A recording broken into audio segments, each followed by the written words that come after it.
Madonna takes us inside the making of her new album, Ray of Light. We were thinking of calling it Veronica Electronica. That is one of my middle names, but you didn't know that. A little bit of trivia. Veronica, I know that. Okay, okay. Don't get loud, Kurt.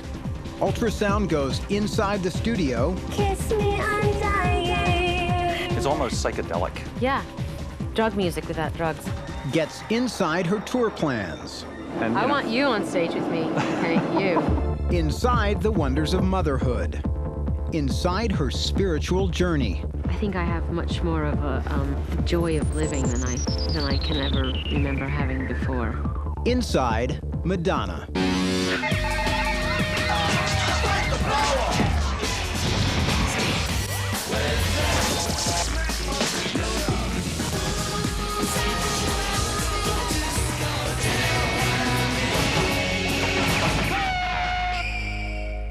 How do you feel about it when you look back? I mean, just the effect you've had on music and on people's lives. Do you see it in a different way now than you did when you were undergoing it? I didn't have a clue. Really? I was just a little bunny hopping along. Who was I? Interesting way of putting it. And why did people let me have my hair like that? For the past 15 years, Madonna has reigned as the chameleon queen of popular culture, shifting images with each new record, movie, and of course, that book. But in the 4 years since her last studio album, her life has undergone a deeper change, and it's not just a marketing ploy. Madonna's a mother now, that's one thing, but she's also become a student of the spirit, you might say. A one-time material girl, now grown all ethereal. And this newly illuminated state of mind is the subject of her extraordinary new album, Ray of Light.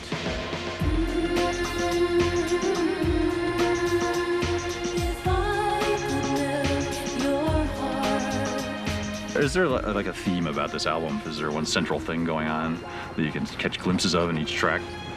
Probably self-examination or self-discovery.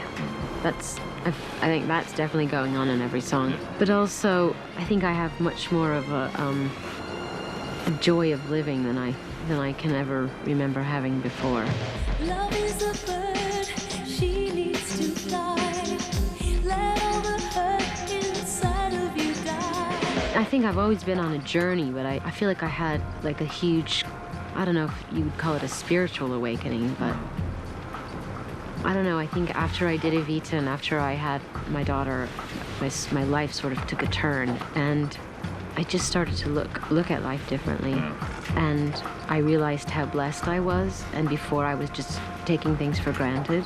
Probably what I started to focus on more than anything was living in the moment and enjoying each moment instead of going, oh, I just want to get through this. I just want to finish this record. I just want to finish this video. I just want to get through the end of this. I mean, if you do that, and if that's your attitude, then your whole life, if you look back on it, is just constantly waiting for something to be finished rather than really enjoying the moment and being in the moment. The new, more open Madonna invited us into the LA studio where she was recording the album with cutting-edge producer William Orbit, programmer Marius DeVries, and her Maverick Records partner Guy Osiri. The songs she previewed were clearly about spiritual connection, but the deeply charged electronic sounds she achieved just as clearly constitute a new sonic vocabulary in popular music.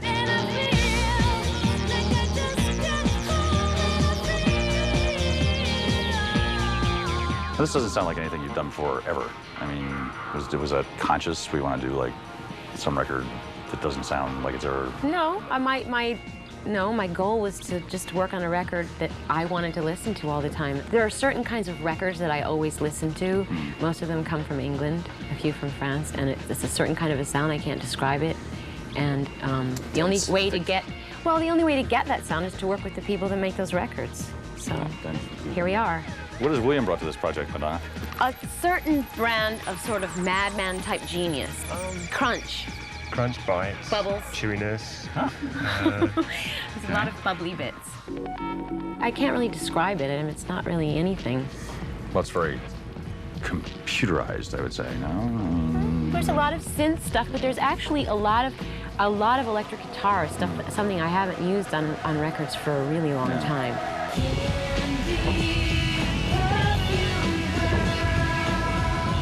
Could you play something for us? Me play? Does she play? Oh, God, no. No, Who's the guitar? Oh, God, please. Really? I don't If play. I had a hammer. Listen, all my...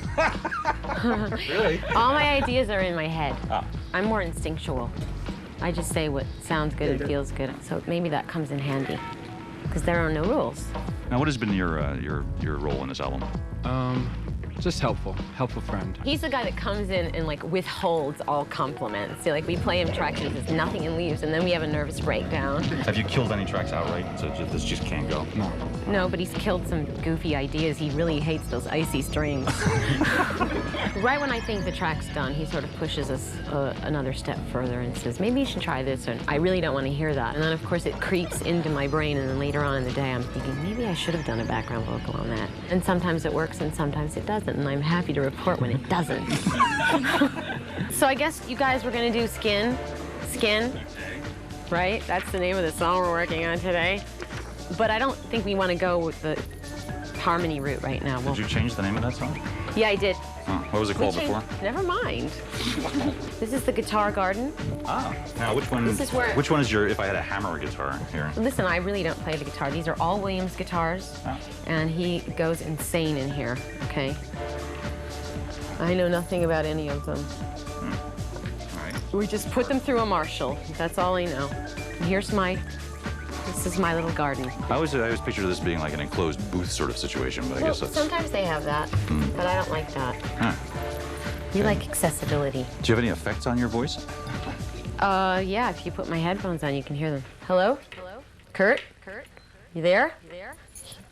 You hear the effects? I know you from somewhere. Let me start again. Do I know you from somewhere? Why do you leave me wanting more? When you come into the studio for the first day, what do you have with you? Tapes or? The first day? Yeah, like the first day you come in and say, these are the songs we're going to do. No, well, first I choose the producers I'm going to work with, and I sit with them and I play all my songs that I've been writing. Why do all the things I say sound like the stupid things I've said before? I go and I write with different musicians, and then... You have the lyrics, right? And you have the melody and... Sometimes I don't. Sometimes I hear a snippet of music and that will inspire me. Sometimes I'll, there's a couple of songs that I keep a diary and I write in it, and I write poetry and stuff, and I just take a snapshot of that and I kind of rearrange it into a song. Close my eyes. I close my eyes.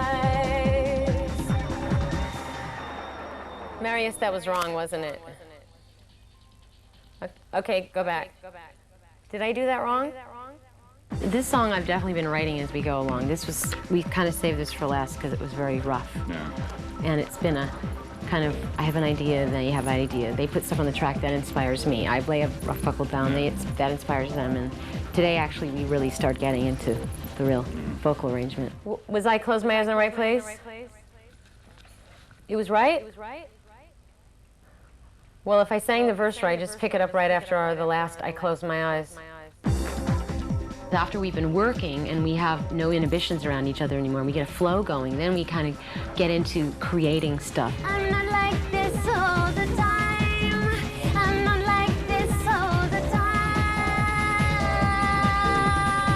It's been really fun. I've never had so much fun really working on it. I've never felt so free to experiment. Put your hand on my skin. Put your hand on my skin.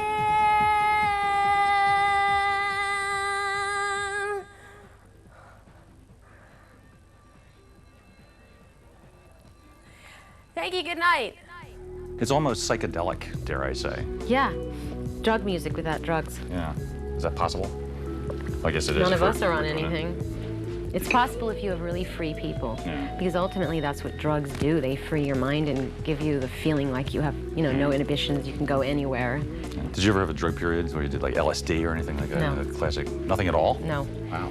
No, I missed out on the whole drug thing. So you're just in touch with your inner whatever? And... My inner self? Yes. Well, I'd like to think I am. I mean, I've come a long way. I used to think I was in touch with my inner self, and then I realized that was my inner ego. What's the difference? Because the ego is all, gratification for yourself alone. It's not very much sharing and kindness and generosity. So does this have anything to do with having children? It has a lot to do with that. I mean, I think probably having her set me off on a new way of thinking, and then just gone down a different road, period. And it was very good for me too, because then the writing of this record and the working on it allowed me to be much more free and experimental. How cute are these shoes? Are these shoes cute? The last time we did an interview, I was showing you, you know, Manolo Blahniks. I don't like music that's not C. There's significance to numbers, you know. That's why Ray of Light's the 3rd track on the album. How about the total number of tracks on the album? 13, luckiest number of all. Huh. And this is like your 13th album, isn't it? Like. Ooh, I never thought of that.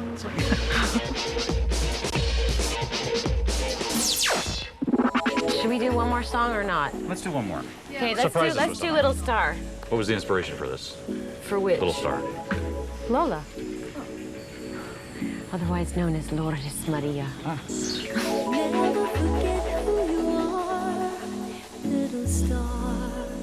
It's my one super sentimental song on the album. Well, everybody should have one of them. Exactly. She's doing great. She'll be here later. You are a treasure to me. You are my star. We always bring Lola in when we're like 3 chords away through the song, and if she grooves to it, then we know we're in the right place. Is she pretty accurate about that? Oh yeah. She sits here and she sort of rocks out at the faders.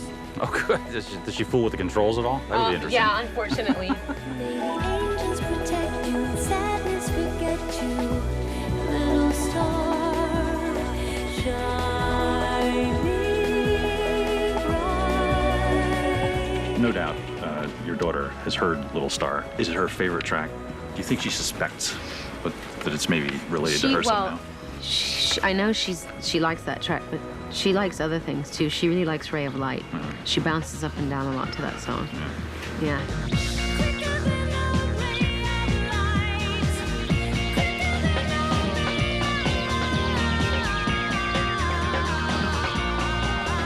Now, Ray of Light that would be a song about, obviously, I imagine, some new sort of knowledge, some new sort of perspective. It's about mysticism, and it's about realizing how small my life is in the big picture, and like what's happening to me, but on the other hand, how big it is. Yeah. It's about wonderment. It's about. Well, don't you think people lose their sense of wonder? Isn't that a human problem? I think a lot of people do, yeah. They lose their sense of wonder, they lose their innocence, they stop asking questions, they stop being adventurous. Madonna started questioning the direction of her own life when she became pregnant during the chaotic filming of the movie Evita. Searching for some fundamental answers, she turned to the Jewish mystical tradition of the Kabbalah, which now permeates her life and her 13th album, Ray of Light. What is the rest of the album like? I mean, there are how many songs? 13, something like that? 14. 14. But I'll only put 13 on because 13's a lucky number. Yeah, it is? Mm-hmm. Yeah, I didn't know that. How is it a lucky number? 13 is the age when, that's why boys get bar mitzvahed at the age of 13, by the way. It's the age when the soul gets completely, like, sort of solidified in your body. When you come into your own. It's one of those Kabbalah things? Uh-huh. Yeah. Now, how did you become involved in this? A girlfriend of mine was going all the time and to these classes, and she kept telling me about this really charismatic rabbi named Eitan who told these great stories, and she kept going on and on about it. And I said, listen, Susan, I'm not even Jewish. Why are you telling me these things? You know, and she's like, you don't have to be Jewish. Just come and take a, study. And if you like it, you like it. If you don't, leave. So I did. I mean, the thing about the Kabbalah is that there's similarities in the Kabbalah, say Buddhism, the whole idea of cause and effect, and for every action there's a reaction, and that you absolutely are the master of your destiny, and that you have to take responsibility for the chaos in your life. You can't go around saying, oh, this happened to me, and this happened to me, and I'm a victim, and this happened to me. It's like you pull in what you put out, basically. And if you want to have goodness in your life, then you have to give it. Om Shanti, Shanti, Shanti, Shanti Om. I know you grew up as a Catholic. Do you see Catholicism in a different light now? Does it still have any meaning to you at all? Or? Yeah. I mean, all religions have meaning to me, and I'll always have a soft spot in my heart for Catholicism. But, I mean, and there is a mysticism to Catholicism, but I find that the Kabbalah and Buddhism and other religions or philosophies that I've been studying sort of, they're more adaptable to modern living, to modern life. One of the comforting thoughts about all of it is I feel that there's a lot of similar things going through Christianity and Judaism and Buddhism, and it makes me think that at one time there was one thought. The word. Yeah, well, all paths lead to God.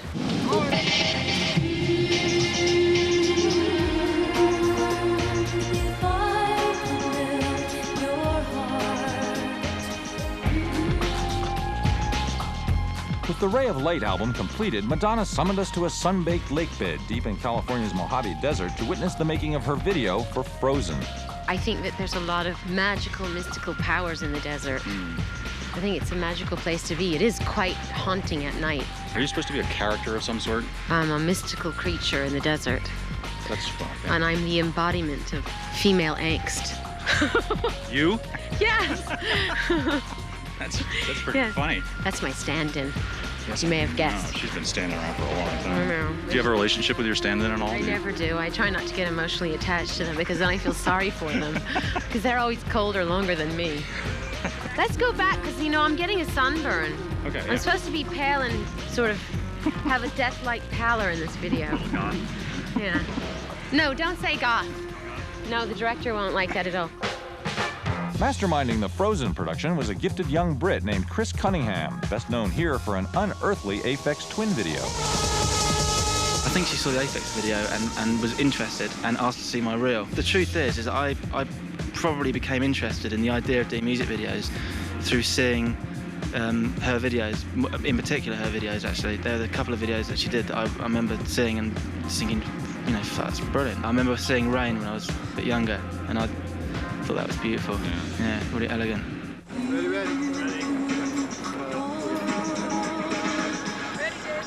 Here we go, ready? How am I going to end up on the next one? Just like spread eagle-like on my stomach. I'll stop in my yoga position where it looked like a bone was going out. I'm not kidding, it would look really good. Yeah? It would! Yeah, well, let's do it then. Be open-minded! Yeah, I am very open-minded. Not. By this point, you could direct videos yourself, right? Now, as you know, Mariah Carey is directing her own videos. I heard she sneaks in at night and grinds the glass for the lenses. She's very brave. Yeah. I would never want to direct something I was in. I don't want to have to keep jumping back and forth. It's hard enough. I mean, I don't know how you can do both well. I really don't. Unless, you know, you're a guy and you just don't care. You know what I mean? So guy-like. Because guys just don't care, let's face it. What do you mean by that? They don't care how they look. And in fact, they can look bad and get away with it. Not that you look bad. Thanks.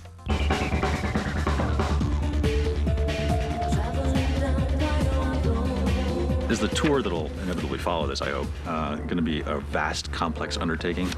I haven't got a clue. You haven't I'm sure I'll set out to do something simple, and then it will become a vast and complex undertaking. I've imagined visual elements that I would like to have, but I haven't put the whole thing together yet. It's gonna be a pain in the ass, Yeah. for sure. Is this like a major project to sit down and think what old stuff you might do on tour? I mean, None. Will you? Nothing at all? Well, I wouldn't say nothing at all, but I mean, I just can't imagine doing stuff like, you know, like a Virgin and Material Girl and things like that. I mean, I don't know who that person is. She's a really sort of Neanderthal version of me. Really? Really amoeba, like unformed.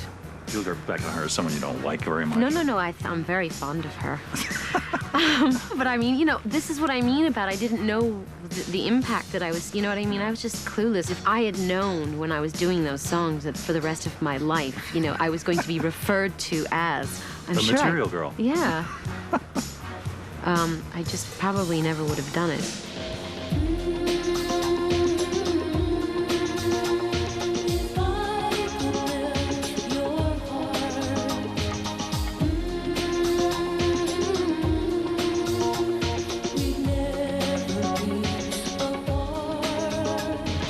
I don't even want to sing Vogue, you know what I mean? It's like, I feel like that's like 100 years away from me, so I What don't do you know. think? Do you feel that you're like less sort of ego-driven now? I mean, no, Or please, is it I more am mundane not than that? Mother Teresa, okay? Songs are like, they're like tattoos, you know what I mean? It's like they represent a time in your life, and if you've really moved on, it's hard to go back there and sing it with feeling. Can you go out on the road and just do the new album? I'd like to. I don't know if I could do that. Who would stop you? Nobody. Well, it's good. Glad you asked that.